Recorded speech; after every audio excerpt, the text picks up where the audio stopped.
Kembali lagi dengan saya Ibrahim Malik Fatsei, dan pada kesempatan hari ini sedikit berbincang-bincang mengenai pemuda, terutama pemuda Indonesia. Pemuda tentunya ini merupakan kalimat yang menjadi identitas diri kaum milenial abad ini yang memiliki tugas dan peranan yang berat dan amat penting. Pemuda dari masa ke masa ia mampu melintasi sejarah peradaban hidup, ia mampu melakukan terobosan-terobosan baru, percaya akan perubahan, dan lebih penting lagi, pemuda senantiasa mengambil peranan strategis dalam menentukan nasib suatu bangsa. Hal ini telah dibuktikan bangsa Indonesia misalkan dalam proses menuju kemerdekaan, saat memproklamirkan kemerdekaan hingga hari ini dan masa yang akan datang. Dimulai dengan peristiwa Sumpah Pemuda pada tahun 1928 yang tercetus pada Kongres Pemuda kedua tanggal 28 Oktober 1928.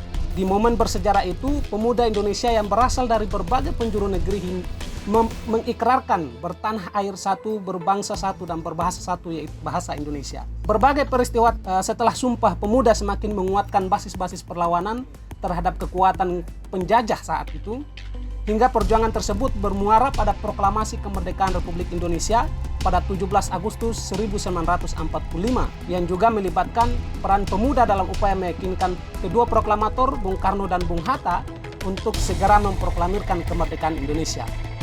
Hingga saat ini peranan kaum muda yang mengisi kemerdekaan telah melakukan kontribusi di berbagai sektor hingga menghasilkan beragam karya dan inovasi. Namun demikian, kekhawatiran justru datang dari proyeksi masa depan Indonesia. Di tahun 2045 yang bertepatan dengan 100 tahun kemerdekaan Indonesia, yang juga menjadi masa bonus demografi dengan jumlah penduduk usia produktif dengan proporsi yang besar. Pemuda Indonesia kembali ditantang untuk mengambil peranan strategis. Jika pemuda mampu membangun kapasitas menuju Indonesia emas di tahun 2045, maka saat bonus demografi tersebut, potensi usia produksi dapat dioptimalkan. Tetapi jika pemuda gagal membangun kapasitas, maka bonus demografi tersebut justru akan menjadi beban bagi bangsa dan negara. Sehingga memang sangat perlu dan penting untuk upaya membangun kapasitas pemuda sejak dini. Salah satunya adalah pemuda terus melakukan terobosan-terobosan baru, inovasi dan berkemajuan, serta mengambil peranan strategis dalam segala sektor kehidupan berbangsa dan bernegara, termasuk juga mendekatkan pemuda dengan wahana politik nasional. Sejarah telah menunjukkan pemuda memegang peranan strategis bangsa, termasuk bangsa Indonesia, sehingga pemuda dengan berbagai potensinya dapat kembali membuktikan peranannya dalam menyukseskan periode bonus demografi pada tahun 2045. Lantas pertanyaannya adalah bagaimana pemuda dulu, pemuda saat ini, dan pemuda yang akan datang. Secara historis, saudara-saudara sekalian, pemuda sebagai konstruksi sosial tidak terlepas dari konteks sosial kultural yang melingkupinya. Dalam tradisi Anglo-Saxon misalkan menjelaskan bahwa pemuda muncul sebagai kategori yang baru dalam masyarakat sebagai respons terhadap perubahan sosial yang dimotori oleh kaum kapitalisme, industrialisasi, dan urbanisasi. Pemuda muncul sebagai sebuah kategori baru guna merespons kebutuhan akan tenaga kerja supaya roda akumulasi, profit, dan industrialisasi berjalan dengan mulus. Pemuda memiliki dua sisi wajah yang saling berhempitan, yaitu budaya kaum muda dan tradisi pemuda.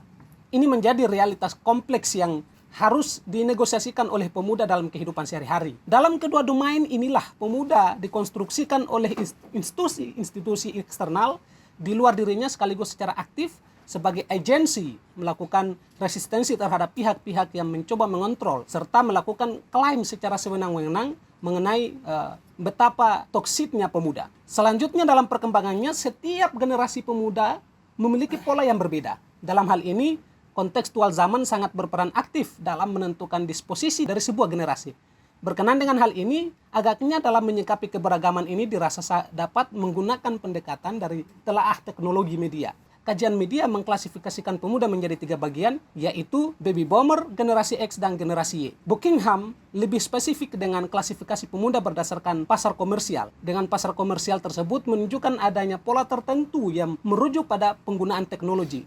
Buckingham menyatakan bahwa the invention and use of category like Generation X reflects both the importance and the complexity of agent-based dissenting contemporary consumer culture. Perbedaan tersebut berkelindahan akan generasi, konsumsi, dan kemajuan zaman.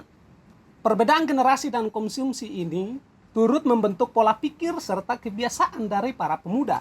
Secara spesifik, Surwono misalkan turut juga mengungkapkan bahwa satu ciri khas dari generasi baby boomer yakni gagap teknologi.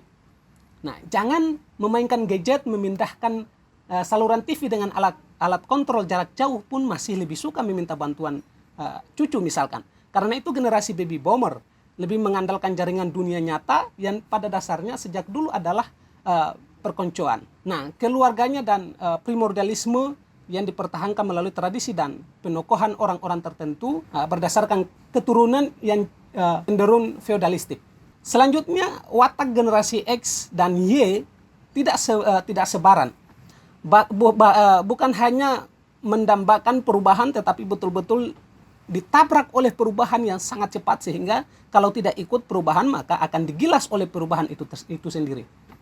Generasi X dan generasi Y sangat lentur, cepat menyesuaikan diri, anti kemapanan. Siapa yang mau maju cepat akan berlari kencang, tidak peduli pada senioritas, kurang peduli pada sistem, prosedur dan birokrasi. Berganti-ganti pekerjaan tidak masalah selama pendapatannya meningkat. Nah, sehingga tidak dibutuhkan lagi satu sumber informasi karena bisa mengakses informasi dari 101 sumbernya dengan hanya menekan tombol-tombol telepon seluler. Dengan jari jempol, jaringan desa terbangun melalui dunia nyata yang lebih impersonal dan jauh dari primordialisme dan feodalisme. Dari penjelasan-penjelasan ini telah jelas membedakan sikap dan logika akan pemuda yang didasarkan pada generasi. Dengan adanya generasi milenial, sebuah kemajuan yang bernama teknologi telah menghasilkan kekuatan intelektual baru, bahkan struktur otak yang lebih kompleks, sebuah cara baru membentuk identitas dan kepribadian yang lebih beragam. Yang kemudian adalah ikut berpartisipasi dalam konstelasi politik nasional, dan bahkan konstelasi politik internasional. Partisipasi politik merupakan aspek penting dalam sebuah tatanan negara demokrasi, sekaligus merupakan ciri khas adanya modernisasi politik. Di negara-negara yang proses modernisasinya secara umum telah berjalan dengan baik, biasanya tingkat partisipasi politik warga negara meningkat. Modernisasi politik dapat berkaitan dengan aspek politik dan pemerintah. Misalkan Herbert McCloskey mengemukakan pendapatnya tentang partisipasi politik sebagai kegiatan-kegiatan sukarela dari warga masyarakat melalui mana peserta mengambil bagian dalam proses pemilihan penguasa dan secara langsung atau tidak langsung dalam proses pembentukan atau kebijakan umum atau decision making. Nah, pada perspektif pengertian yang menarik, Miriam Budiarjo menyatakan bahwa partisipasi politik secara umum dapat didefinisikan sebagai kegiatan seseorang atau kelompok orang untuk ikut serta secara aktif dalam kehidupan politik, antara lain dengan jalan memilih pemimpin negara dan secara langsung atau tidak langsung mempengaruhi kebijakan pemerintah atau public policy. Kegiatan ini mencakup tindakan seperti memberikan suara dalam pemilihan umum, menghadiri rapat umum, mengadakan hubungan atau lobbying dengan pejabat pemerintah atau anggota parlemen, menjadi anggota partai atau salah satu gerakan sosial dengan direct action-nya dan sebagainya. Berdasarkan pendapat yang dikemukakan oleh para ahli tersebut, dapat ditarik kesimpulan bahwa partisipasi politik adalah hal-hal yang berkaitan dengan kegiatan seseorang atau sekelompok orang secara sukarela dalam hal penentuan atau pengambilan kebijakan pemerintah, baik itu dalam atau hal ini pemerintah maupun penentuan sikap terhadap kebijakan publik yang dibuat oleh pemerintah untuk dijalankan, yang dilakukan secara langsung atau tidak langsung dengan cara konvensional atau dengan cara non-konvensional atau bahkan dengan kekerasan. Kemudian adalah pemuda dan peranannya dalam politik menuju Indonesia emas di tahun 2045. Ini yang sangat penting. Pemuda di tiap generasi seperti yang telah dikemukakan sebelumnya memiliki karakteristik yang berbeda-beda tentunya, sehingga dibutuhkan pendekatan yang lebih unik bagi setiap generasi pemuda.